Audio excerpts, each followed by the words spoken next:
Welcome to the HR Huddle podcast, presented by Sapient Insights Group, the ultimate resource for all things HR. It's time to get in the huddle.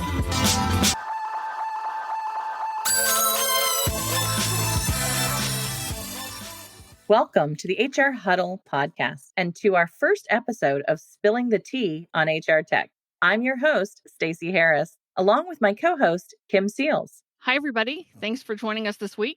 We are serving you the hottest news in HR tech, including all the behind-the-scenes info about new products, acquisitions, and major investments, plus what it means for you and your organization. Let's kick things off because we have a lot of tea to spill in the acquisition space this week. Cornerstone is being acquired by a private equity firm. PayScale is acquiring CURO, and SAP SuccessFactors is acquiring SwoopTalent. First up, the hottest news going on right now is Cornerstone OnDemand is being acquired by private equity firm Clearlake Capital. A couple of cliff notes for those who might not know the history. They are truly the largest learning and talent platform in the market as a standalone solution that's not tied to another ERP or HRMS platform. They've got over 6,000 customers, 75 million users. They're a huge global brand. And private equity firm Clearlake is taking them private for $5.2 billion. And that was unanimously decided by the board. Their CEO, Phil Saunders, who came from Saba, is a really big advocate for this. And I think we're going to see a lot of opportunity for Cornerstone to talk about things like the investments that they're planning to make in their new technology around learning and personalization and content. Kim, you've watched a lot of these private equity firm transactions in the past. Can you talk a little bit for our listeners about your experience and how they've worked?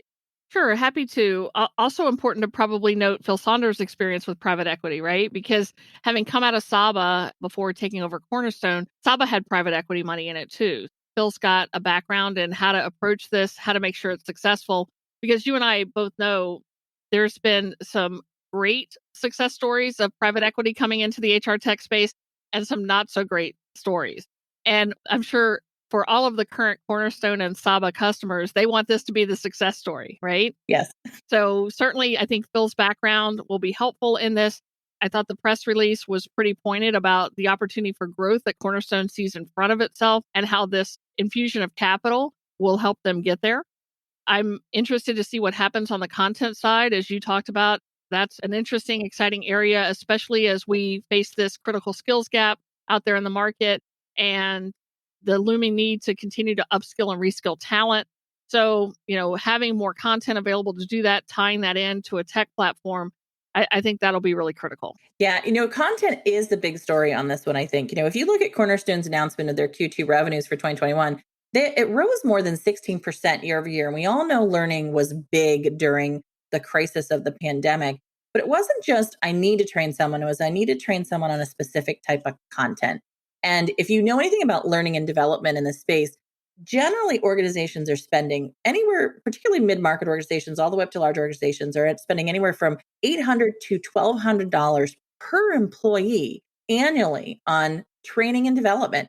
Now, only about 3% of that is going towards the system side of that conversation. The remainder of it is going towards content, training environments, training travel, all the things that go into the big ticket items. And when we really think about where Cornerstone has been making its gains over the last year, it's definitely been in that content space. And I think we're going to continue to see more investment there and more opportunities there. And we have a lot of other industry LMSs in the market right now. Those, I think, we're going to see may not be able to compete as well if they can't figure out how this content conversation works. Kim, private equity firms generally, I think, have a great conversation about how to optimize the workflows inside of organizations, how to really make things run really well. Content is a story where it hasn't really been able to be standardized. Organizations have not figured out a way to make a lot of money off of content because it just is a messy space to create content, maintain it, manage it, keep it up to date. And so we haven't seen a lot of organizations really figure out a way to make it a big space of investment like you would a systems environment. Can you maybe talk about how this might work out for them if content is the big play for Cornerstone right now? Sure.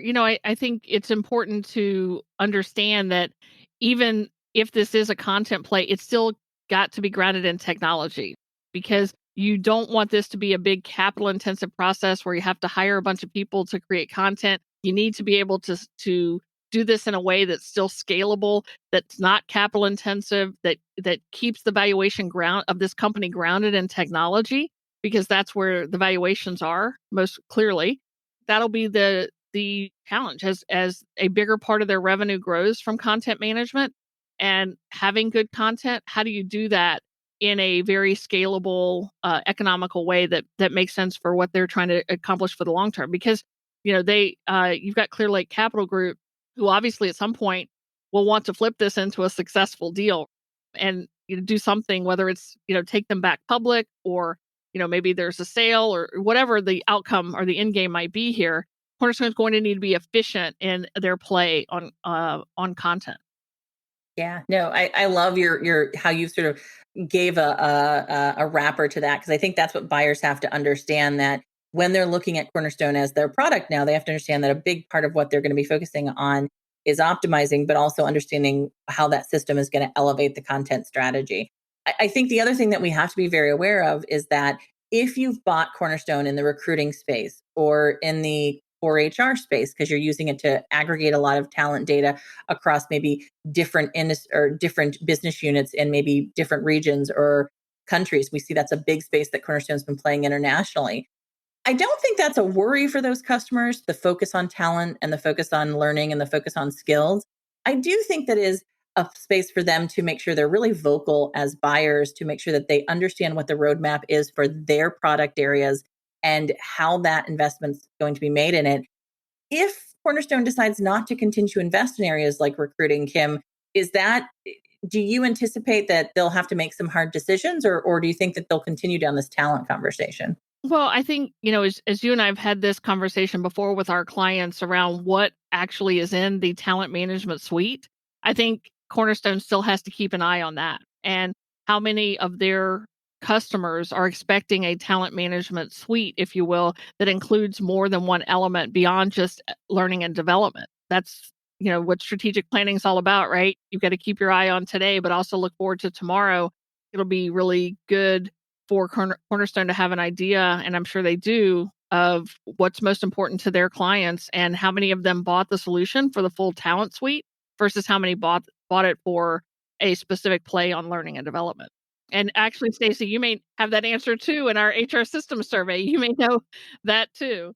We might have that we definitely have seen a decline in people buying things because it's a talent suite, right? And we've definitely seen a less interest in the sort of the big talent suites, but that's partially, I think, because they've been leveraging a lot more of what's in their HRMS environments or their ERP environments. And so we're seeing a little bit more focus on the point solutions, which is why this is coming back around to content. So I think your highlight is important, though, to not take your eye off the ball, that these oftentimes go in cycles. We're going to see us come back to the talent conversation, I think, again, eventually. Cornerstone has to continue to be ready for it and figure out what their strategy is. Right. Integrated talent management hasn't gone away. And I think it's still a challenge that many organizations are trying to address.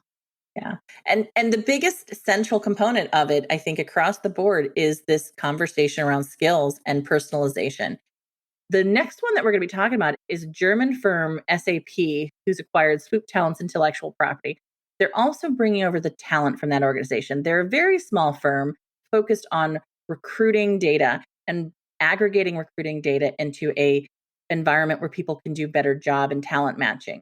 But SwoopTalent, really their power is in the fact that they have two amazing people leading that organization. Stacey Chapman and Satish have built probably one of the most forward-looking artificial intelligence training tools in the market. And that's the power of what SAP just bought for their HR platform. It's the ability to gather not just data inside of an organization where you've already done all the mapping and the identification of what one column versus another column might mean and how you can pull them together, but they've created a artificial intelligence technology that can also bring in external data from a lot of different sources read those sources and start to actually train itself on how to figure out what someone is utilizing for an employee ID column, or for a column that has to do with skills, or a column that has to do with the area that the employee is looking to go into. It actually reads that stuff in real time, which is probably better than any natural language processing effort we've seen out there in the market. Kim, this is a very technical space. There's a lot of things that go into this. It's a small acquisition by someone like SAP, who's done billion-dollar deals like Qualtrics just recently. What does something like this say to you if you're in the market looking at SAP and purchasing that technology right now? Stacey, I think you're right that this is a small acquisition, but has the potential to have a much bigger impact. When I think about artificial intelligence, what comes to mind immediately for me is that, there's been a lot of talk over the years about AI and how it was going to be a game changer for HR. But other than seeing some success, modest success in using it in recruiting, AI has not really had or delivered the results that we thought it would for the HR service delivery model and how they're meeting the needs of their applicants, their employees, their people managers. And so what I'm interested to see, Stacey, is how do they take this small acquisition, but that has some really key intellectual property with it? How do they take that and do something different and unique with it and really kind of get this AI stuff going, if you will? The potential is there, but I'm just not seeing a lot of demonstrable results yet. I'm really hoping that this is the acquisition that helps this industry figure out, and by this industry, I mean HR people, figure out how you can leverage AI and make it work for you and your organization.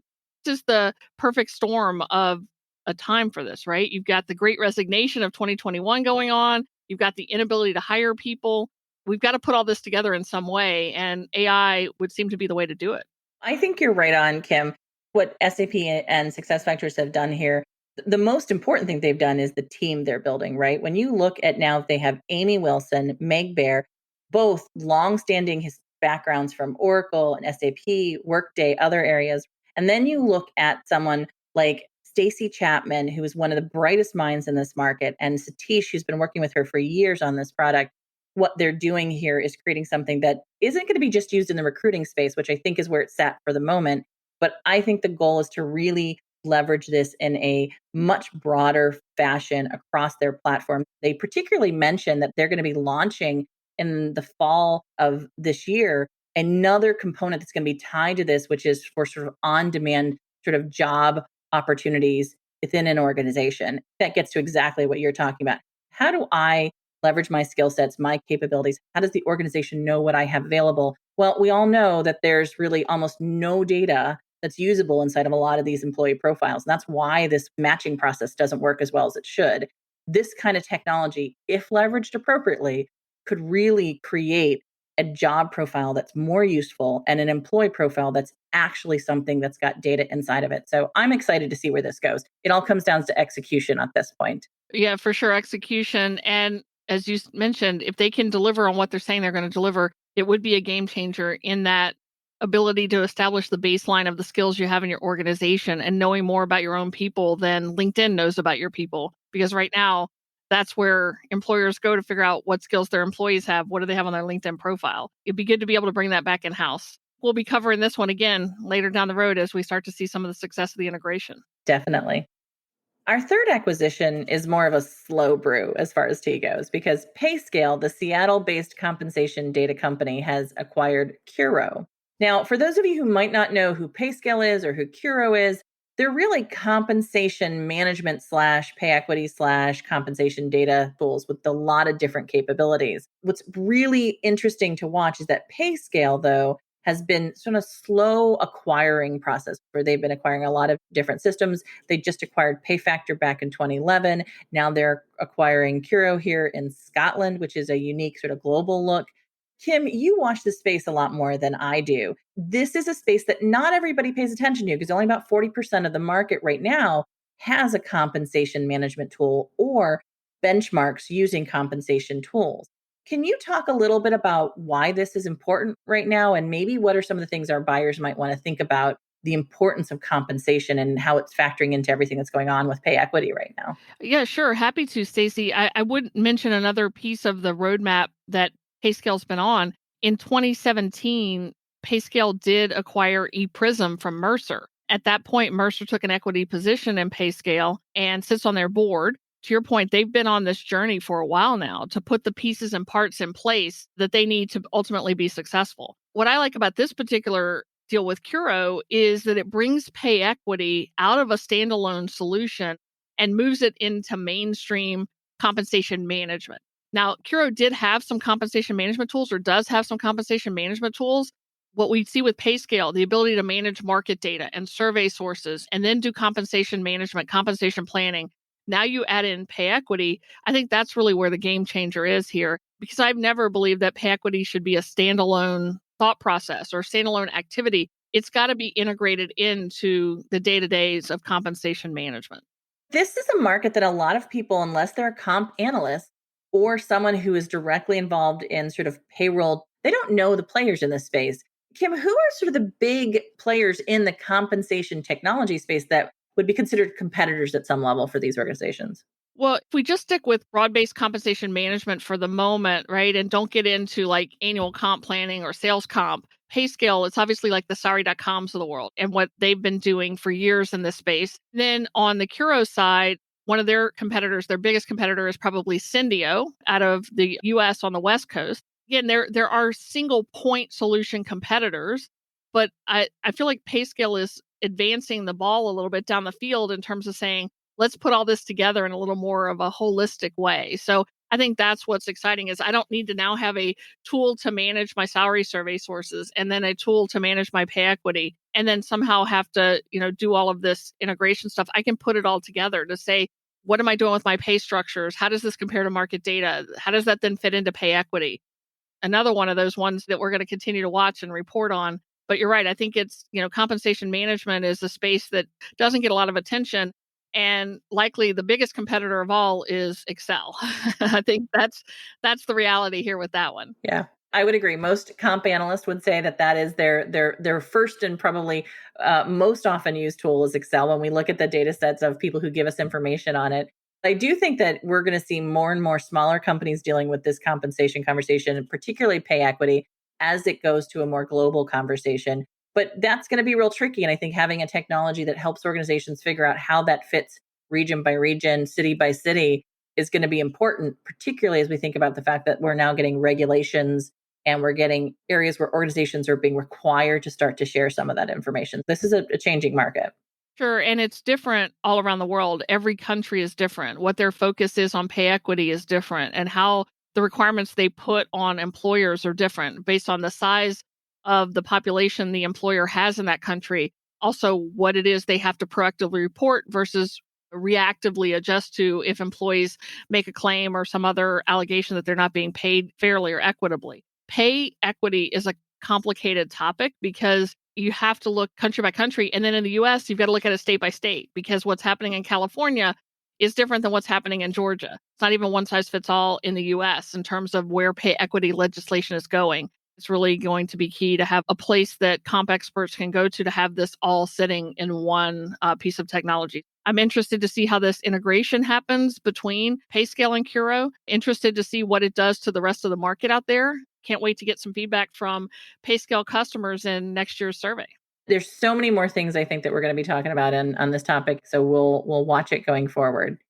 Before we wrap up this first episode of Spilling the Tea on HR Tech, I think it's only right that we have you spill some of your own tea today. I know you recently published your new book, Introduction to HR Technology, Understand How to Use Technology to Improve Performance and Processes.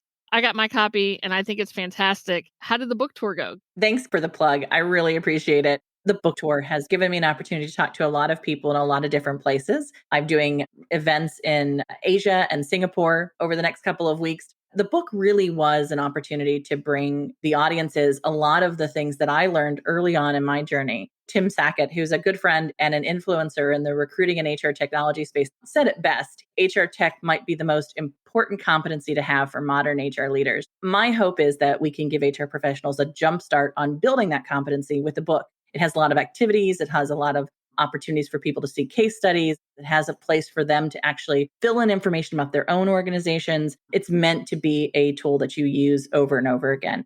Congrats, Stacey. I'm so glad to hear it's going well. Thanks, Kim. That's it for episode 1 of Spilling the Tea on HR Tech. We'll be back in 2 weeks to serve you a fresh cup or kettle. There's a lot to spill on it. Stacey, I think this one might have been a whole teapot. As we close out, I would love to remind our audience to please be sure to tune in weekly to our other shows. Per my last email, where we'll tackle the nitty-gritty details of diversity and inclusion, and HR, We Have a Problem, where we'll be deconstructing the good, the bad, and the ugly. And we'll see you in our HR huddle.